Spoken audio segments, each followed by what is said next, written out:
You're listening to the Monocle Daily, first broadcast on the 15th of August 2024 on Monocle Radio. Ukraine hoists its flag over one smallish town in Kursk Oblast as the incursion continues. Polls of American voters continue to indicate approval of the switch of Democratic candidates, and is an all-you-can-fly offer from a much-loathed airline at all tempting? I'm Andrew Muller. The Monocle Daily starts now.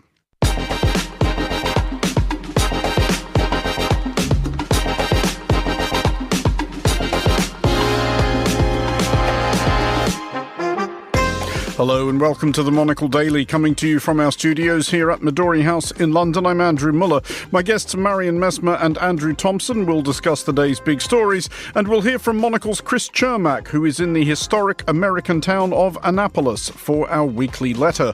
Stay tuned, all that and more coming up right here on the Monocle Daily.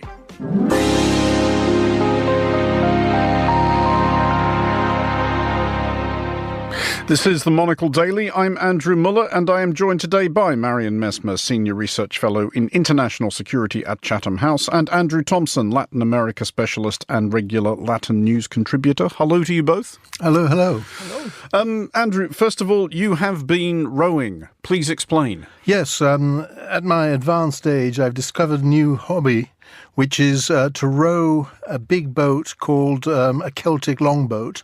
4 rowers and 1 cox. Okay. We go out in Chichester Harbour, south of the UK, and it's wonderful. We've been doing some early morning rows with some mist over the water. Okay, you lost me at early morning, but it was sounding quite pleasant until then. There are other options available, such as late evening. Now you're talking. And middle of the day. But it's just a great sport. You have to sort of... in my case, I'm challenged. I have to learn to row in time with my fellow rowers, not get my oars snarled with theirs. Stop you going round in circles, presumably. Yes. What does a Celtic longboat look like? Can you describe one? It looks long. Hence the name. Where I row, there are 2. One is wooden and very traditional looking, and the other is a more kind of modern version of it, which is fiberglass and various light materials of that kind. And it's got 4 very large oars which fit in little gateway things. And off you go. A technical term, yes. It does sound like, and watch this segue, like something you could do on a lake, such as they have in Geneva, where you've been, Marion. You want the job done right, ask a professional. What were you doing in Geneva? That was such an amazing transition. Unfortunately, I wasn't rowing. I was there for work purposes, so I was at the preparatory committee for the Non-Proliferation Treaty, and talking, among other things, about the humanitarian impact of nuclear testing, which is unfortunately still ongoing for lots of regions in the world, and also just observing the treaty proceedings in general and sort of, looking for any signs of optimism, because we've got the big treaty review conference coming up in 2026. And so far, all of the preparatory committees have been not as positive as we'd hope, shall we say. There have been the same UN squabbles you see in, unfortunately, most multilateral areas at the moment. Just quickly, because I'm aware that this is a big topic, but where are places where there are still humanitarian impacts of nuclear testing? I'm curious about this because I am Australian, and we are, of course, I think, unique in human history in being the only country which has literally ever invited a foreign power to drop atomic weapons on us. Yeah, so Australia has actually done quite a lot to clean up its nuclear test site, the UK nuclear test site. But even there are still impacts of nuclear testing that are felt, to this day by indigenous communities. A lot of different islands in the Pacific are affected because France, the UK and the US were all testing in the Pacific. So there are different areas that essentially, are devastated to different degrees, but lots of these islands are also still inhabited. So the radiation continues to affect people. And it's also had an impact on food security, on cultural continuity and all of that. In Japan, in Hiroshima and Nagasaki, survivors of the nuclear weapons explosions are still affected to this day. And in Kazakhstan, there's the big former Soviet test site of Semipalatinsk where people are also still affected. So broadly speaking, those are some of the regions where there are still environmental and humanitarian consequences of nuclear weapons explosions, either test or military purposes. Well, we will look first tonight at Kursk Oblast, or Novo Ukraine, as we may have to begin calling it. Ukraine claims that its expeditionary force is still on the march and that its flag now flies, metaphorically or actually, over 80 or so Russian settlements, including within the last couple of hours the town of Sudzha, home to about 5,000 people. With Ukraine's vanguard now a 641-kilometre drive from the gates of Moscow, Russian President Vladimir Putin has harumphed that Ukraine is guilty of, quote, a large-scale provocation and, quote, indiscriminate shooting. Yes, just imagine. Andrew, first of all, does it look at this point like Ukraine is starting to think, wow, this has been surprisingly easy? I think they're certainly feeling that it's injected, new positive morale into the troops, and that, as I understand it, the military debate over whether it is an intelligent or a risky thing to do is still quite open from the Ukrainian side. But certainly in psychological terms, I think it's been very positive for the Ukrainians. And if you'll forgive me a slight hallucination. Go on. As you know, I'm kind of specialized in Latin America, and I'm trying to translate the Ukrainian situation to Latin America. And it is as if the United States had a quarrel with Mexico, and Mexico moved into Texas and stayed there for 9 days. And in my thinking, if that, in that kind of hallucination, it would be a humiliation of the United States that presence had not been turned back at an earlier date. So, different rules apply in the way Russia may work. But I do think, the first incursion into Russian territory since the Second World War is a big negative mark at the psychological level for Vladimir Putin. I mean, it does prompt the question, Marion, of at what point this does start to look a bit like panic stations for Vladimir Putin, because at the moment, Ukraine seems to have bitten off a 1,000-square-kilometre chunk, which is not nothing, but it's not huge, especially in the context of Russia. They claim to have captured this town of about 5,000 people, but what if they start thinking back to the abortive Prigozhin mutiny of a while back, and how easily his forces rolled into quite big cities and everybody just seemed to go, well, whatever. What if the Ukrainians decided to take a poke at somewhere like Belgorod, which is a city of about 300,000 people? That would start to look a bit Battle of Tannenbergy, wouldn't it? It's a good question. I mean, I'm a little worried that this is going to have pretty severe consequences for Ukraine in a way that we've not seen so far. I mean, at the moment, it's looking fantastic for Ukraine. And I think if one of the goals is to shore up any negotiation position, they've really managed to do that.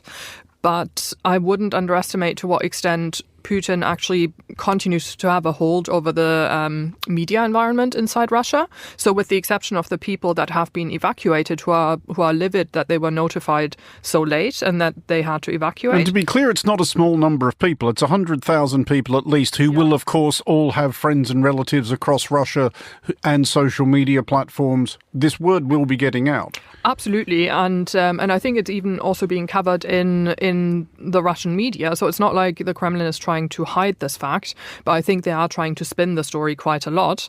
And at least from what I've seen so far, it's not like even among the people who are being evacuated, this is turning them against the war.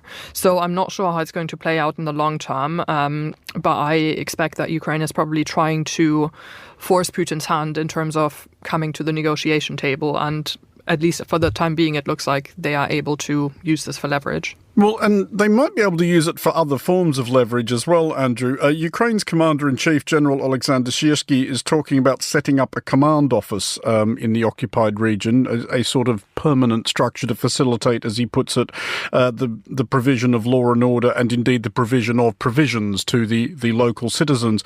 There is kind of a PR opportunity here, isn't there? As long as the Ukrainian troops are absolutely punctilious in their behaviour towards the people in the territory they have taken, they really could do something to demonstrate their perch on the moral high ground here. I think they have that opportunity, but there's a lot yet unclear about what this zone, what it would really be and how it would work.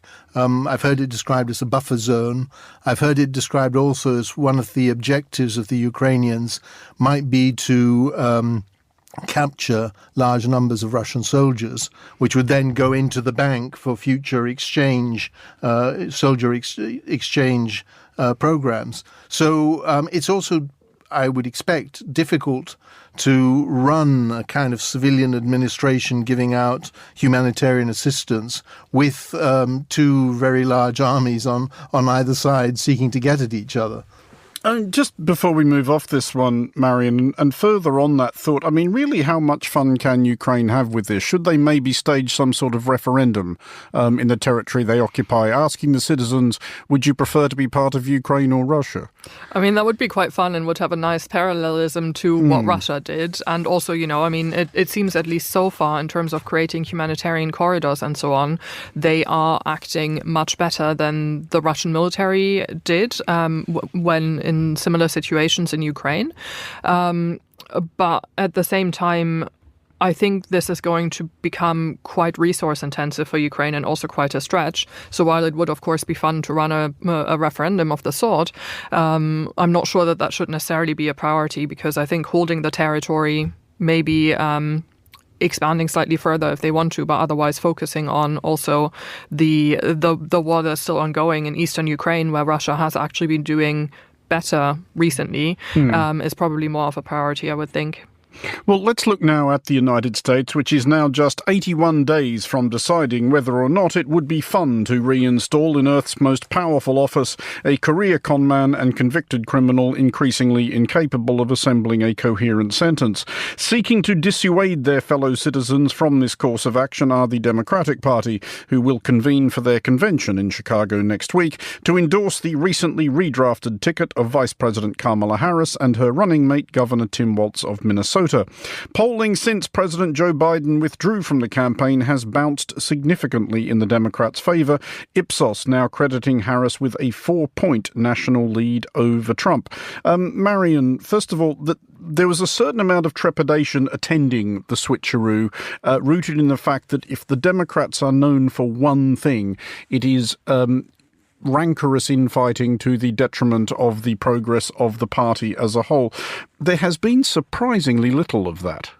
Yes, I mean, announcing Kamala Harris as, you know, Biden's successor in a way on the campaign seems to have infused the party with a lot of new energy. And even though the announcement of a potential VP candidate could have led to a lot of infighting, it actually didn't. And it seems like Tim Walz's announcement, again, has also energized a lot of people and has sort of brought different constituents of the Democratic Party together, which I think has been really interesting. And the response of the Trump campaign has also been interesting, because rather than mobilizing or going on an offensive, Trump seems to have been upset that there is so much additional energy in the campaign and instead seems to not have focused on campaigning, which I don't quite understand, but has been interesting to watch. He has been spending an absolutely extraordinary amount of time complaining, in fact, that Joe Biden has been swizzed out of his rightful place on the ticket. This particular circumstance, Andrew, does not appear to have occurred to Trump as something he might have to deal with.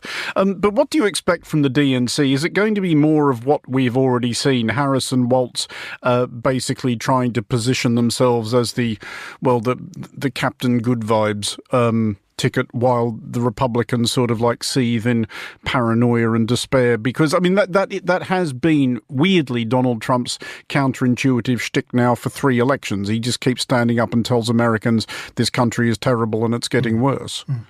I think he's presented Kamala Harris and the Democrats with a wonderful opportunity, which is for them to lead a positive campaign in contrast with his negative one, which, as you say, is traditionally, this country is a disaster zone. I must come and save it. You need to vote for me to stop all the terrible things that are happening on all fronts. And it may be that a significant proportion of the US electorate, particularly those in swing states, quite like the idea of a positive vibe.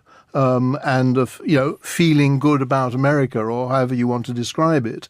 I think one of the kind of things that's really jumped out over the last 3 weeks is that Trump seems to have been caught off guard by having to compete against Kamala Harris. And one small sign of that is he can't quite make up his mind how to insult her. He's tried crooked Kamala. He's tried, dangerously radical liberal Kamala. And he hasn't yet fixed on any one consistent message about why she's bad and you must not vote for her. And that must be good for the Democrats, as long, of course, as they can keep their newfound unity rolling through. I mean, in some ways, next week will be an easy week because they've got the convention and it's kind of like a crowning ceremony. But can they keep it going beyond that, or will Trump finally find something that he can grab hold of and create some traction with? Because the thing that strikes me that is very different about this campaign now, Marion, it's not just the change at the top of the ticket, important though that obviously is. It's that the Democrats spent the last two election campaigns demonizing Donald Trump, saying, we should fear him, we should be worried about him. He's scary, terrifying, all the rest of it. Whereas now, and this does seem to have been driven substantially by Governor Walz, they're pointing and laughing. They're ridiculing him. This idea that Trump and his acolytes are weird, which does seem to be a coinage of Walz. It does seem remarkable that they didn't try this one about 8 years ago. It's true, but also it does seem to work so well, perhaps in a way that no one could have expected. And I think also Trump's choice of running mate in J.D. Vance has really helped them in that regard, because there is so much material that the Democrats can point to where he has just said quite strange things or quite hostile things or quite immature things. So in a way, there's a seemingly never-ending bank of material where he has sort of shown his true side, which does not necessarily make him look vice presidential or serious or even that different from Trump. So it seems like Trump's campaign has narrowed down on one very specific type of very conservative personality that they both represent, rather than offering a more balanced ticket in some sort of a way. Andrew, you mentioned the hope or expectation that the convention will go fairly smoothly. And obviously the Democratic Party tempting the fates massively by holding a convention in Chicago, as anybody with recollections of either living through or reading about the summer of 1968 will know. But do you think there's no possibility for rancor, possibly in the form of large pro-Gaza demonstrations? Because this has been one source of schism within the Democratic Party. That seems to have calmed down a bit because it seems to have been hung on Joe Biden more than Kamala Harris. But there is nevertheless a large and voluble cohort within the party and its base who think that the United States on Biden's watch has given Israel too much of a free hand. Yes. I'm not sure how long it will last, but it is clear that some of the more, for want of a better word, progressive congressmen and women for the Democratic Party have been keeping relatively quiet on this. And I think there is a sense, sort of circumstances have suddenly given us what's now a 5-point lead. Let's not mess it up. That said, major Western political parties all seem to have an ability to shoot themselves in the foot now and then, and that may yet happen. Marion, just finally on this, I will invite you towards some wild speculation. One is the idea that Trump decides that hiring Vance was a bad idea and bins him. Vance is, according to all polling, the least liked Veep nominee since they started tracking these things in 1980. My other wild speculation I would like you to indulge in, and I speak as somebody kicking himself that he didn't go through with placing a bet, which I did think about at the start of the year, that neither Biden nor Trump would be on the ticket in November. If Trump's still absolutely tanking in a month, do you think he goes through with this? It's a great question. I mean, in a month, it's very close to the election. At that point, the Republican Party might think that they have a better chance, even with an unpopular candidate, than with a brand new candidate, because the other difficulty is that Trump has become so dominant in the Republican Party that it's almost difficult to see who would replace him. There's always Don Jr. Yeah, but is that better? I'm not sure. Oh, it's definitely not better. So, I don't know. I mean, I think maybe replacing J.D. Vance is more of a possibility. With Don Jr.? Hopefully not with Don Jr., because I don't think that is better either, actually. I think that could be the next least liked candidate. But what about Ivanka, right? Should we just stop tempting fate right there, I think? Fair enough. We will stop tempting fate right there and look at Venezuela, where President Nicolas Maduro is continuing to insist that he won a third consecutive term at last month's election, and the opposition is continuing to insist that he did not. At least 23 people have been killed in protests against Maduro since, and thousands arrested. Independent exit polls appear to confirm the claims of the opposition that their figurehead, Edmundo González, not only won, but won big. Further demonstrations are planned, but it remains to be seen how many Venezuelans will dig in and how many will now do, as at least 7 million Venezuelans have done this decade and leave. Andrew, first we have to acknowledge that Nicolas Maduro has been an extraordinarily durable figure. I mean, when he first sort of got ushered blinking into the spotlight upon the death of Hugo Chavez, a lot of people, I suspect myself included, thought you can't carry on a personality cult without a personality. And yet, here he still is. So can he ride this out, do you think?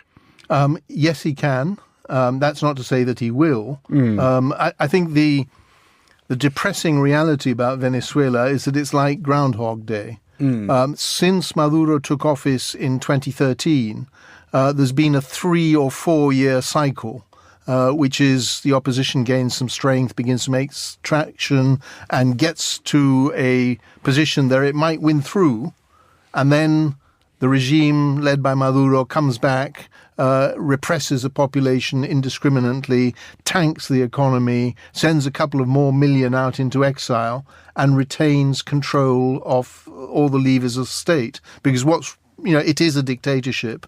Everything is controlled by Maduro and the Unified Socialist Party of Venezuela, from Congress, where they have something like 90% of the seats, through the Electoral Court, where they have all the members.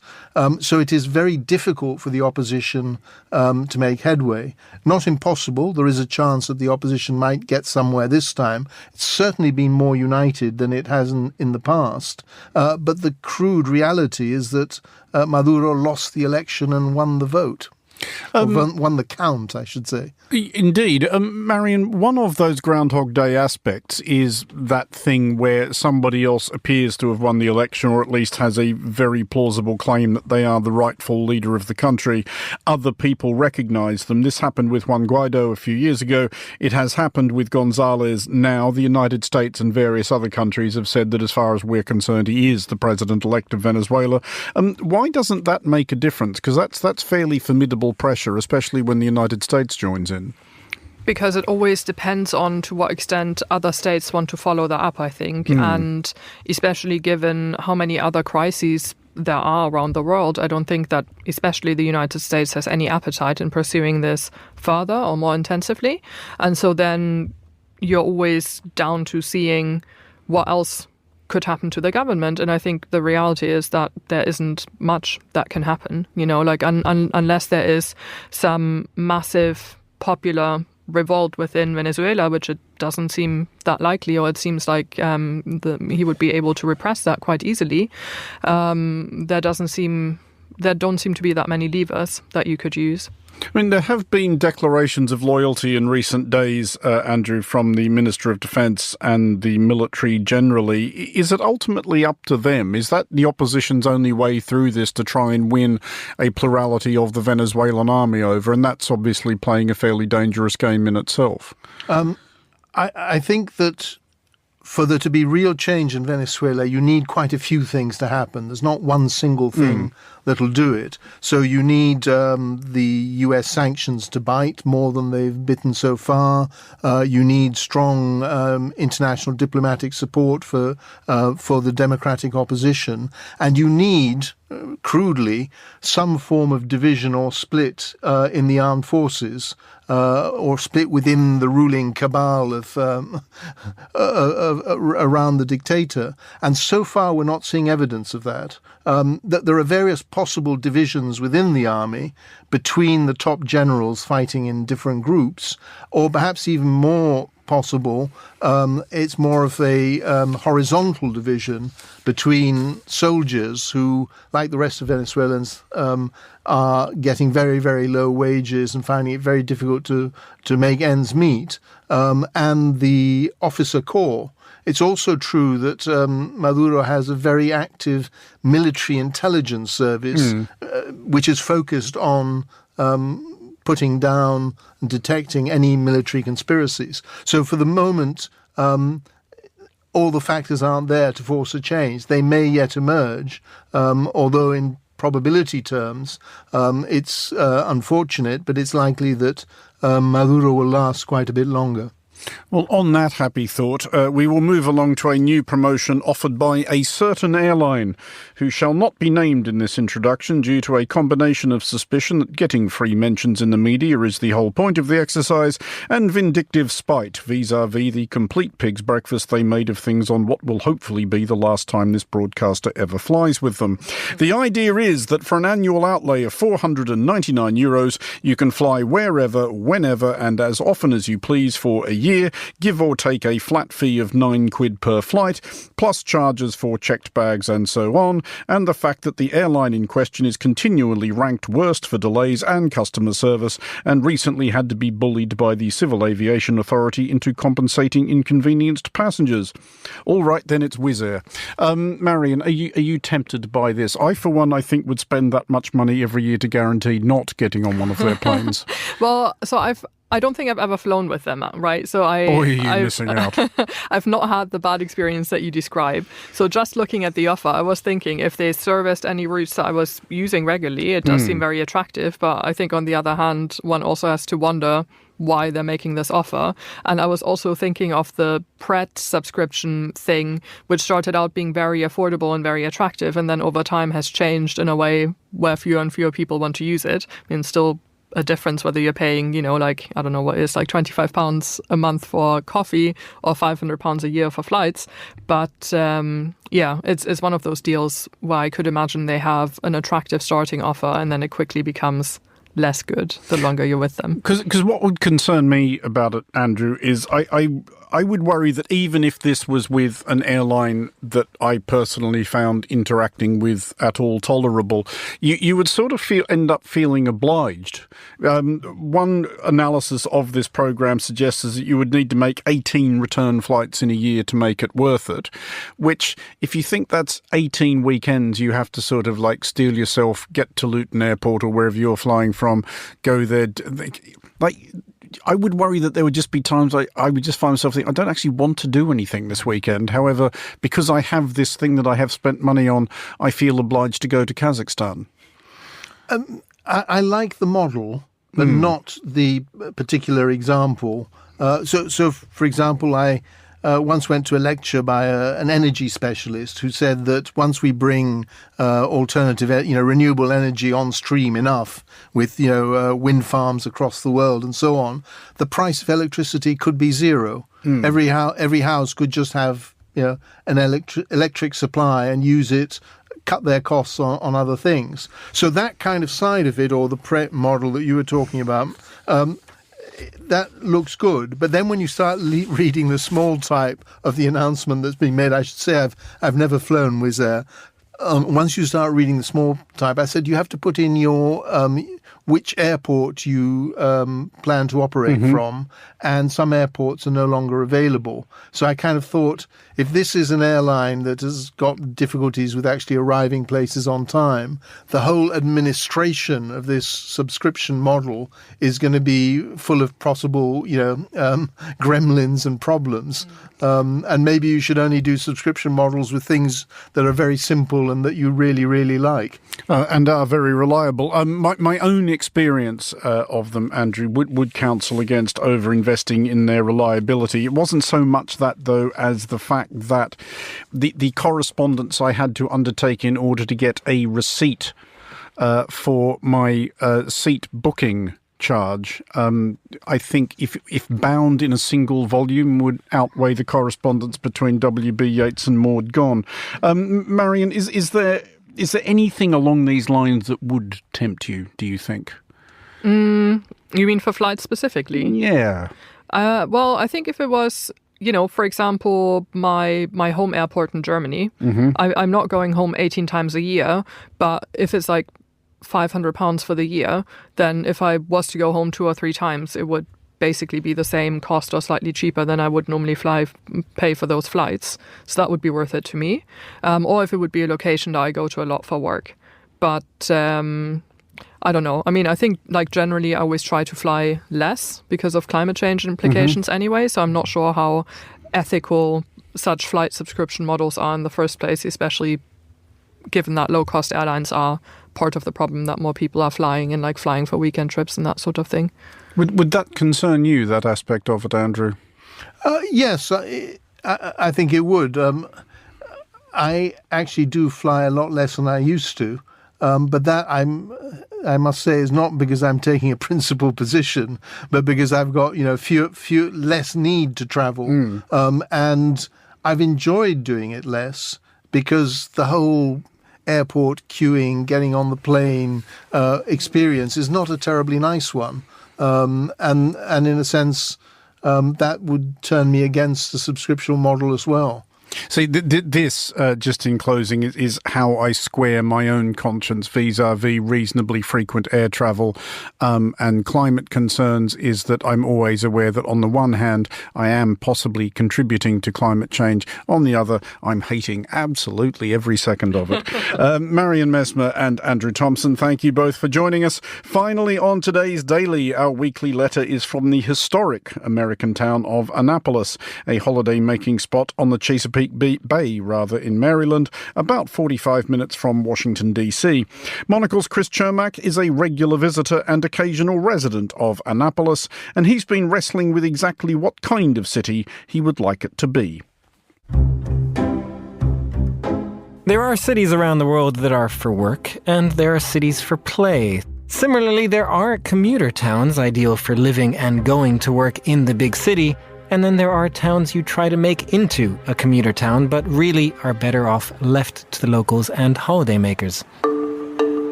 Annapolis is a town I have long had an occasionally troubled relationship with, trying to figure out exactly how it is most appropriately used.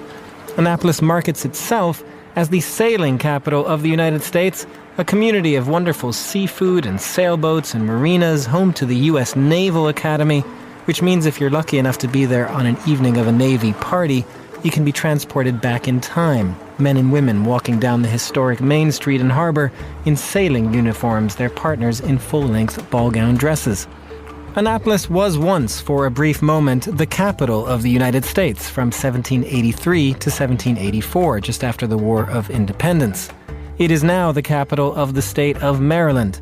It's also about a 45-minute drive from the current U.S. capital, Washington, D.C., which makes it tantalizingly close enough to treat as an idyllic commuter town.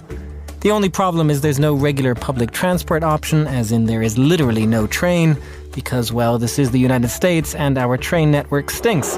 And there's only an occasional bus, and by occasional, I mean extremely occasional. Therein lies the trouble when turning this town into a place to live and work, as I have tried to do a few times now. I used Annapolis as a base to work as a journalist when I was Washington correspondent for this very publication and radio station last year. I even played pickleball with the city's mayor. Oh my God! He's getting the hang of it! It's not going to take. You can check out Urbanist episode 595 for more on that. But as idyllic as Annapolis is, I also found myself isolated, failing to convince most friends to make the trek all the way out to Annapolis, and caught in the dilemma of driving into D.C., unable to enjoy a more raucous evening or staying overnight with friends, at which point I might as well live in D.C. itself. There is something extremely tempting about being just outside the big city, and I know plenty of post-pandemic employees who've decided to move to greener pastures. But Annapolis probably rightly does not market itself that way. You'll get ads for Annapolis in the metro stations of Washington, D.C. that play up its idyllicness, encouraging weary citygoers to come for a weekend away. But there's no suggestion that it can serve as a commuter town for the capital. There are plenty of other towns in Maryland or Virginia for that. So I've decided I should probably trust the marketers. They know what they're doing. And so returning to Annapolis this summer, the week after working the NATO summit in Washington, I did so for a blissful few days of pure holiday. I ate seafood by the seaside, sat for hours on end in a lounge chair with a view of a marina and sailboats, putting myself at peace with the world. I let work be work for a week, even if work encroached on a few occasions, as this just so happened to be the week bookended by one presidential candidate almost being assassinated and another deciding whether to leave the campaign. Annapolis, though, has a way of letting you forget about all of that, at least if you sit by the water and turn off the television. For Monocle, I'm Chris Chermak. Thank you, Chris. That's all for this edition of the Monocle Daily. Thanks to our panellists today, Marion Messmer and Andrew Thompson. Today's show was produced by Hassan Anderson and researched by Gunnar Gronlid and Sana Germani. Our sound engineer was Steph Chungu. I'm Andrew Mullett here in London. The Daily is back at the same time tomorrow with a special edition live from San Moritz. For now, thanks for listening.